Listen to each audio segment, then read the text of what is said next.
So, my name is Joanne. I am the author of Your Passport to Parenting. And today I thought we'd have social distancing coffee with a dear friend of mine. Her name is Liz Walton. So, part of what I'm doing in these coffees is sharing other parents' stories.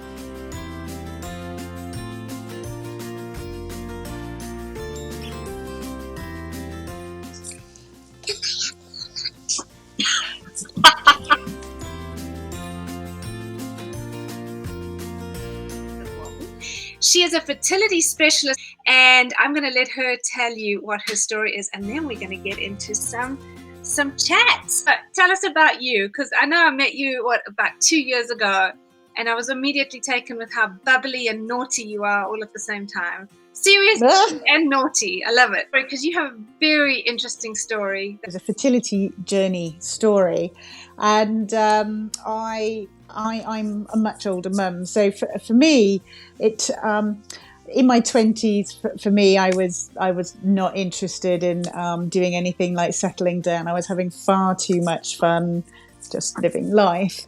And then, in my 30s, it was a bit difficult to try and find a man of substance. I find it difficult these days.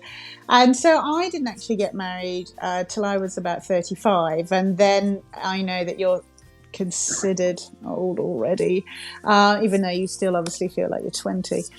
And so for me, you just think you can get pregnant. So and that was obviously where I was too. I ended up having a 10-year journey of fertility, which included 6 IVFs. So it was huge. It was a really huge, huge journey. And I know anyone else that is on a fertility journey, the IVFs are massive, the emotional issues that come into it. And that creates so much pain because all you can see is everything that you can't do. So I'd spent 8 years sorting out all of my stuff to find out why I couldn't have a child. So although I didn't have a child, I was a happier individual.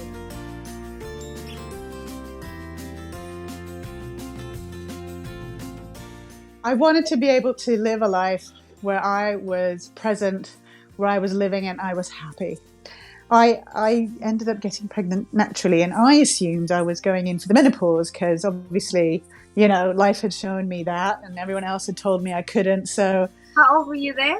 I was 45 when I found out, and I was about 9-10 weeks pregnant. And then she kind of giggled and went, well, it's not menopause. So I was in quite a bit of shock, just like, now. No. I actually had an exceptionally, as you can see from earlier on, a healthy little girl. And there was literally nothing wrong with her. I was very proud of myself at the very tender young age, 46. How is it to be an older mom in a world of younger moms? Now, personally for me, I wasn't ready by any means, shape or doubt in my 20s. A lot of 20-year-olds that are probably far more together than I am still now. And this is what I say with all of my clients. It was a gift. It was a gift for me to clear out all of that closet, all of that emotional baggage that we sometimes don't even know is there. So that's the gift, which then allowed me to be a much better mother. So let's not hide the fact that you are British. I am. Living in Australia, married to an Aussie. And do you bring any traditions, into Willow's life that you try and keep? Yes, my parents are both very British, and for them it was bringing those very British things. As always there was, tea and crumpets over the fire. So does she sort of translate for you? Because I know with my kids, my husband's American, I'm South African.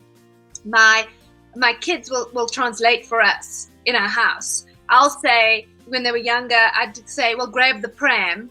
And someone will go, what's that? And my son would go, it's a stroller. So, yeah. Like there's all these things and little words and changes that the kids get both. I know my kids can almost speak 2 different lingos. And now living in Australia, now they, there's another lingo. I think depending on the day, Willow will either go one way or the other. So, I suppose just little things. She'll either go water or water. Water? Yeah. So I'm going to ask you one last question. Okay. If you could give yourself or someone else who's been on the same journey one bit of advice to your younger self, what would that one thing be?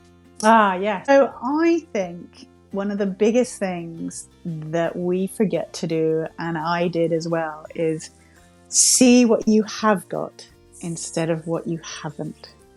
Be aware of everything that there is and how wonderful that is.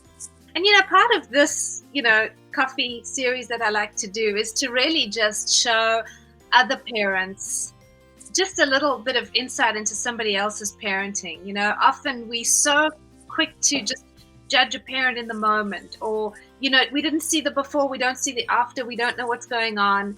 And you really have no idea until you ask the question, you ask someone their story, you don't know what's going on.